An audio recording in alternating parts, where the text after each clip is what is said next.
And exam के वो 2 hours deciding hours होते हैं कि आपने एक साल में कितनी मेहनत की है।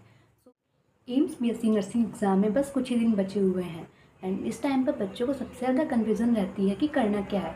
मॉक टेस्ट देने हैं, एनसीईआरटी लाइन टू लाइन पढ़नी है, रिवीजन करना है, न्यू चैप्टर्स पढ़ने हैं एंड सबसे इम्पॉर्टेंट एग्ज़ाम से एक दिन पहले क्या करना है, स्ट्रेस एंड एंजाइटी को कैसे कंट्रोल करना है। सो हेलो एवरीवन, आज के इस वीडियो में आपको डिटेल में बताऊंगी कि इन सारे क्वेश्चंस का आंसर क्या है। My name is Niharika and currently I am a BSc second year nursing student at AIIMS Nagpur. So without wasting time let's get start. सबसे पहली बात, लास्ट टाइम पर न्यू टॉपिक स्टार्ट करना है। लाइक अभी आपने 80% सिलेबस कंप्लीट कर लिया है, इस टाइम आपको 80% सिलेबस जो आपने कंप्लीट किया उसको रिवाइज करना है, ना कि जो आपने 20% सिलेबस की नहीं किया है उस पर ध्यान देना है। अगर आपने 80% सिलेबस जो कंप्लीट कर लिया है उस पर ध्यान ज़्यादा देंगे, उसको अपना मजबूत बना लेंगे, तो आपके लिए बहुत आसान है अपने स्कोर को इम्प्रूव करना। लेकिन वहीं अगर आप उस 20% सिलेबस के पीछे पड़ जाएंगे, पैनिक करेंगे कि मैंने सिलेबस नहीं किया, अगर वही एग्ज़ाम में आ गया तो फिर आप अपने स्कोर को इम्प्रूव होने की जगह अपने स्कोर को डिक्रीज़ करेंगे।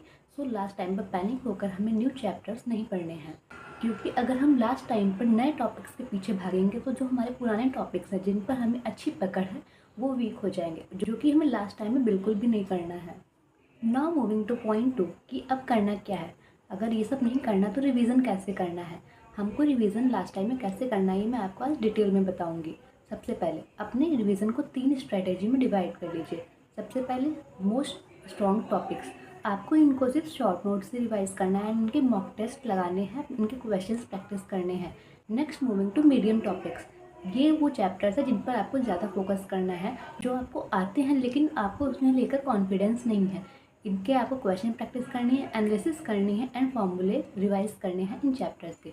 नाउ कमिंग वीक टॉपिक्स, जो आपको बिल्कुल नहीं आते, इस टाइम ज़्यादा स्मार्टनेस नहीं दिखानी है कि इनको लेकर बैठ जाना है। वीक टॉपिक्स लेकर बैठेंगे तो हमारे जो हाई यील्डिंग टॉपिक्स हैं वो छूट जाएंगे। तो हमें वीक टॉपिक्स पे बिल्कुल भी नहीं पकड़ना है, बस इनके फॉर्मूलेस देखने हैं, मेन इंपॉर्टेंट फैक्ट्स देखने हैं, लास्ट ईयर PYQs जो इन पर आए हुए हैं वो देखने हैं। इन चैप्टर्स पूरी रिवाइज नहीं करने हैं।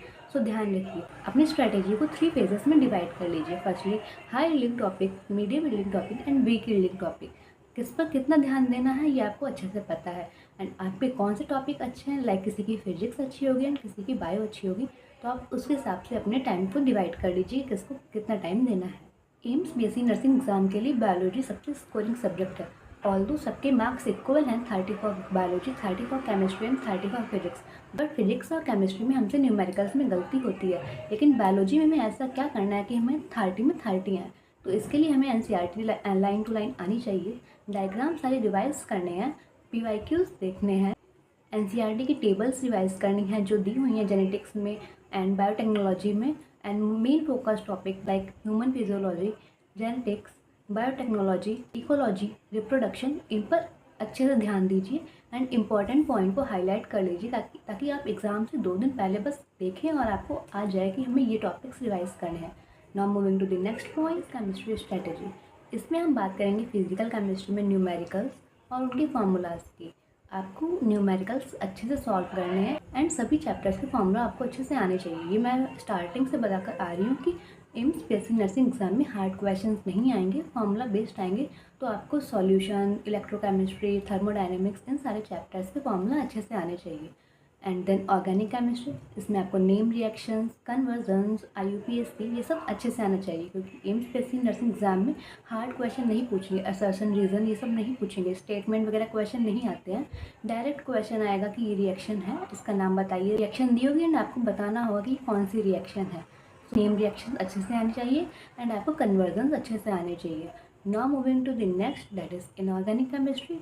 इसमें आपको ट्रेंड्स अच्छे से आने चाहिए, लाइक एक्सेप्शंस, एनसीईआरटी की जो टेबल्स हैं वो अच्छे से आने चाहिए, तो आप इनऑर्गेनिक केमिस्ट्री में अच्छे से स्कोर कर सकते हैं। Now moving to the next point, in this point we will talk about physics. Physics में इस टाइम पर थ्योरी पढ़ने से ज़्यादा इंपॉर्टेंट है क्वेश्चन प्रैक्टिस करना, एंड क्वेश्चन उन टॉपिक्स पर ज़्यादा प्रैक्टिस करना जो कि इम्पॉर्टेंट है। एंड मैंने इंपॉर्टेंट टॉपिक्स का वीडियो ऑलरेडी बना रखा है।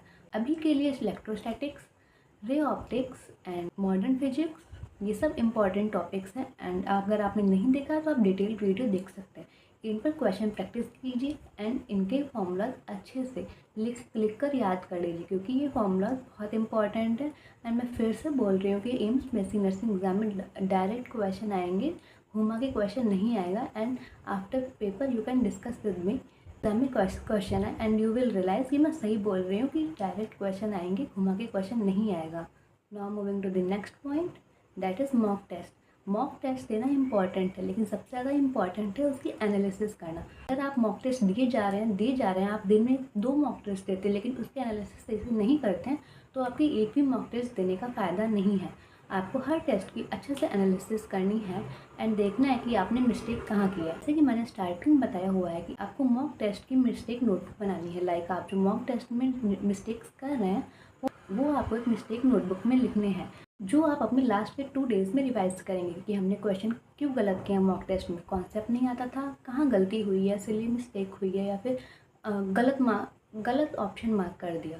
सो आपको ये मिस्टेक नोटबुक में लिखना है एंड एनालिसिस बहुत इंपॉर्टेंट है। सो आई होप अगर आप अभी तक एनालिसिस नहीं कर रहे थे तो इस वीडियो के बाद आप अपनी मॉक टेस्ट के बाद एनालिसिस करना स्टार्ट कर देंगे एंड आप अपने स्कोर में इम्प्रूवमेंट देखेंगे। Moving to the next point, that is negative marking. Negative marking reduce कैसे करें? सो इस पर ऑलरेडी मैंने डिटेल्ड वीडियो बना दिया, उसमें मैंने 8 to 9 पॉइंट्स बताए हुए हैं कि अपनी नेगेटिव मार्किंग को रिड्यूस कैसे करें। सो इस वीडियो में मैं आपका ज़्यादा टाइम नहीं लूँगी। अगर आपने वो वीडियो नहीं देखा है then you can check that. Moving to the next point, that is exam से एक दिन पहले क्या करना है। अगर आपका सेंटर बहुत दूर गया है तो आपको बाहर का खाना एक दिन पहले ही बंद कर देना है। सारी accessories like admit card, photographs, identity card like Aadhaar card और पैन कार्ड, वाटर बॉटल, सब आपको एक बैग में पहले से ही रख कर रखना है। एग्ज़ाम के दिन ही आपको नहीं रखना है। एग्ज़ाम से एक दिन पहले कोई टफ फुल मॉक टेस्ट नहीं देना है एंड कॉन्फिडेंस रखना है, खुद पर पैनिक नहीं होना है, वरना आप एग्ज़ाम के हॉल में सब गड़बड़ कर देंगे। एंड एग्ज़ाम के वो 2 आवर्स डिसाइडिंग आवर्स होते हैं कि आपने एक साल में कितनी मेहनत की है।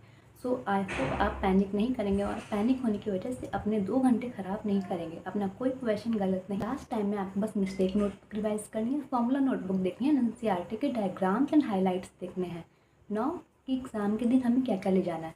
सो एग्ज़ाम के टाइम पर आपको आईडी प्रूफ रखना है, admit card, exam centre location आपको अच्छे से पता होनी चाहिए। सबसे इम्पॉर्टेंट, रात को अच्छी नींद लेनी है, कोई स्ट्रेस नहीं लेना है, बस खुद पर कॉन्फिडेंस रखना है कि एग्ज़ाम में बहुत अच्छा जाएगा। सो फ्यूचर एम्स एस्पिरेंट्स, अब सिलेक्शन का टाइम आ चुका है एंड आपने पूरे साल मेहनत की है। अब ज़रूरत है smart revision, confidence plus accuracy की। अब आपको दूसरों से कंपेयर नहीं करना है, पैनिक नहीं होना है, खुद पर कॉन्फिडेंस रखना है एंड आई होप आपका इस साल एम्स में सिलेक्शन हो। मेरी तरफ से ऑल द वेरी बेस्ट। मिलते हैं नेक्स्ट वीडियो, तब तक के लिए बाय।